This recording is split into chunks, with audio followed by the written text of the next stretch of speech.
Hello friends, मेरा नाम अनीता है। मैं आप सभी का एक बार फिर से स्वागत करती हूँ आपके अपने चैनल ऑनलाइन एग्ज़ाम स्टडी में। आज की क्लास में हम डिस्कस करने वाले हैं हिंदी के टॉप 25 क्वेश्चन आंसर को। आप इन क्वेश्चंस को मॉक टेस्ट के रूप में देख सकते हैं।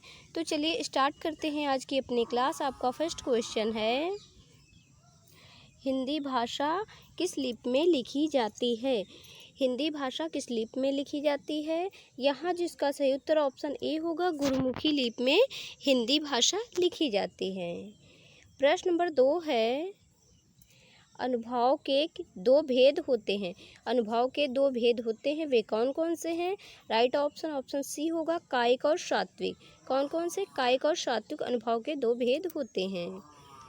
प्रश्न नंबर 3 है,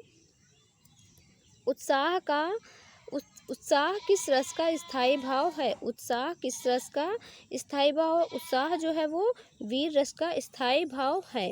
इसका जो राइट ऑप्शन बी होगा यहाँ पर। प्रश्न नंबर 4 है, किस रस का संचारी भाव उग्रता, गर्व, हर्ष आदि हैं? किस रस का संचारी भाव उग्रता, हर्ष, गर्व हैं? इसका जो राइट ऑप्शन यहाँ पर होगा ऑप्शन बी होगा, वीर रस के जो संचारी भाव है वो उग्रता, हर्ष, गर्व हैं। प्रश्न नंबर 5 है, इन पंक्तियों में कौन सा अलंकार है? तो बताइए इन पंक्तियों में कौन सा अलंकार है? चारु चंद्र की चंचल किरणें खेल रही हैं जल थल में। यहाँ जो च वर्ण की है वो बार बार आवृत्ति हो रही है, इसलिए यहाँ पर अनुप्रास अलंकार होगा। ऑप्शन सी राइट होगा। अनुप्रास अलंकार की परिभाषा जो है वो ये होती है, जब कोई वर्ण बार बार जिस वर्ण की बार बार आवृत्ति हो वहाँ पर अनुप्रास अलंकार होता है। प्रश्न नंबर 6 है, जहाँ किसी वस्तु को देखकर उसी के समान अन्य वस्तु के संशय होने का भाव हो वहाँ होता है। जहाँ किसी वस्तु को देखकर उसी के समान अन्य वस्तु के संशय होने का भाव हो वहाँ होता है, वहाँ संदेह अलंकार होता है।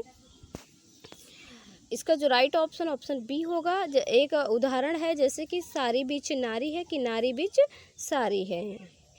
प्रश्न नंबर 7 है, हिंदी की आदि जननी क्या है? हिंदी की आदि जननी क्या है? हिंदी की आदि जननी संस्कृत है। ऑप्शन बी सही है।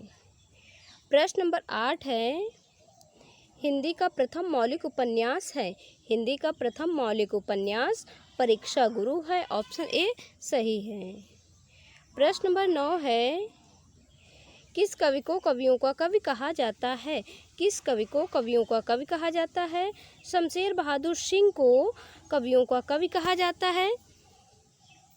अगर आपको किसी भी क्वेश्चन का आंसर पता है तो प्लीज़ कमेंट बॉक्स में ज़रूर बताएं।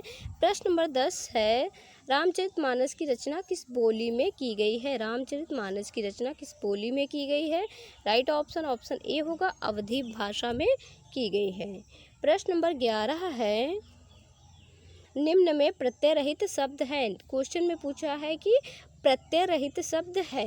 राइट ऑप्शन बी होगा, दुर्गुण में कोई प्रत्यय, दुर्गुण जो शब्द है उसमें कोई प्रत्यय नहीं है, जबकि दर्शनीय, भिक्षु, कर्तव्य में प्रत्यय लगा है। जबकि दुर्गुण की बात करें तो यहाँ पर दुर उपसर्ग लगा हुआ है। क्या? दुर उपसर्ग लगा हुआ है। प्रश्न नंबर 12 है, आहट, आवट, आस आदि किस प्रकार के तद्धित प्रत्यय हैं? आहट, आवट, आट, आस आदि किस प्रकार के तद्धित प्रत्यय हैं? राइट ऑप्शन सी होगा, भाववाचक प्रत्यय हैं। प्रश्न नंबर 13 है, निस्सहाय शब्द में कौन सा उपसर्ग लगा है? निस्सहाय शब्द में नि उपसर्ग लगा हुआ है। इसका जो विच्छेद होगा वो होगा निधन, निधन सहाय। क्या होगा? निधन सहाय। यही जो विसर्ग है यही आधाशा हो जाएगा जब इसको जोड़ेंगे, तो इसलिए यहाँ पर निह उपसर्ग लगा हुआ है।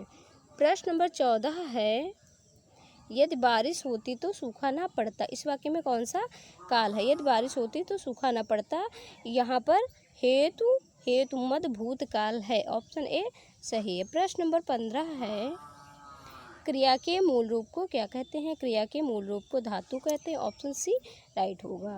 प्रश्न नंबर 16 है, निम्न में प्रेरणार्थक क्रिया है। निम्न में प्रेरणार्थक क्रिया ऑप्शन सी होगा, समझाना। प्रश्न नंबर 17 है, का, के, की, रा, रे, री विभक्तियों पर सर्गों में किस कारक में होता है? इसका जो राइट ऑप्शन डी होगा, संबंध कारक में। संबंध का, की, के, रा, री, रे होता है। प्रश्न नंबर 18 है, यह ताले की चाबी है, रेखांकित में कौन सा कारक है? यह ताले की चाबी है, रेखांकित में कौन सा कारक है कि पूछा है, तो यहाँ पर होगा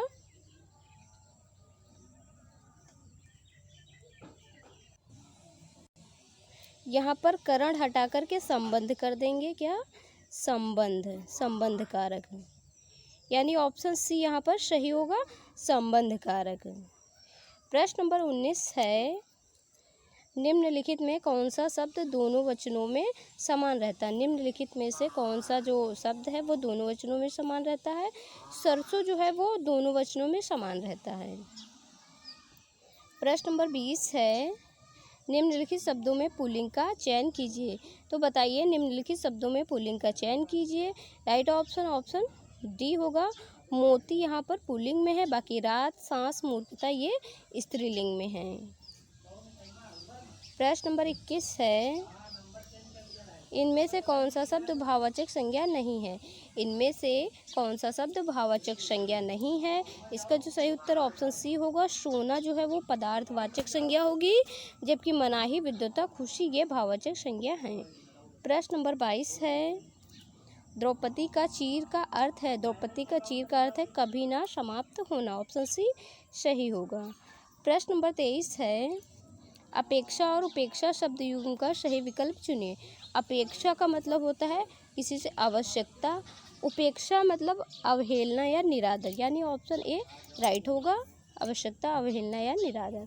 प्रश्न नंबर 24 है, कमल का पर्यायवाची शब्द है, कमल का पर्यायवाची शब्द ऑप्शन सी होगा, क्या होगा? सी होगा, नीरज यहाँ पर कमल का पर्यायवाची शब्द है।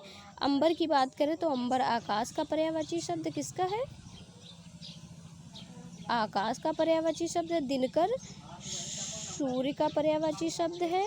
पुष्प फूल का पर्यायवाची शब्द है। किसका? फूल का पर्यायवाची शब्द है।